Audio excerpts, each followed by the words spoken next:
వీళ్ళు ఎందుకు ఏడుస్తున్నారు? మూవీ హిట్ అయిందనా లేదా మూవీ దొబ్బిందనా? అసలు వీళ్ళ ఏడుపుకి కారణం ఏంటి? అది చూసే ముందు ఈ మూవీ ఎలా ఉంది చూద్దాం.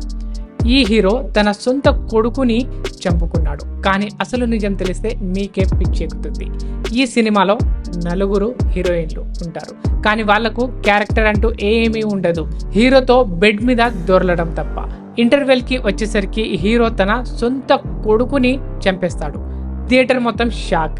సెకండ్ హాఫ్ మొత్తం లేని కొడుకుని ఊహించుకుంటూ బ్రతుకుతాడు. హీరో క్లైమాక్స్ కి వచ్చేసరికి తెలుస్తుంది అసలు వాడికి కొడుకే లేడు అని.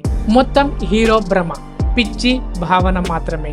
ఇది చూసేసరికి మనకే పిచ్చెక్కుతుంది. అండ్ ఇది టాక్సిక్ కాదు, ఇది టార్చర్ రా బాబు అనిపిస్తుంది. ఇలాంటి పిచ్చి కథలు సినిమాల గురించి ఇలా ఏడవడం కంటే మంచి కథలు ప్లాన్ చేయడం బెటర్. ఎగ్జాంపుల్ మన ఇరుముడి చూసుకోండి. భక్తి ఉంది, మూవీ హిట్ అయింది అండ్ మంచి కలెక్షన్ కొల్లగొడుతుంది. సో ఇలాంటి మూవీస్, అలాంటి మూవీస్ కాకుండా ఇంకా యాక్షన్ ఉన్న మూవీస్నే బెటర్గా తీయచ్చు, లైక్ కేజీఎఫ్ లాగా.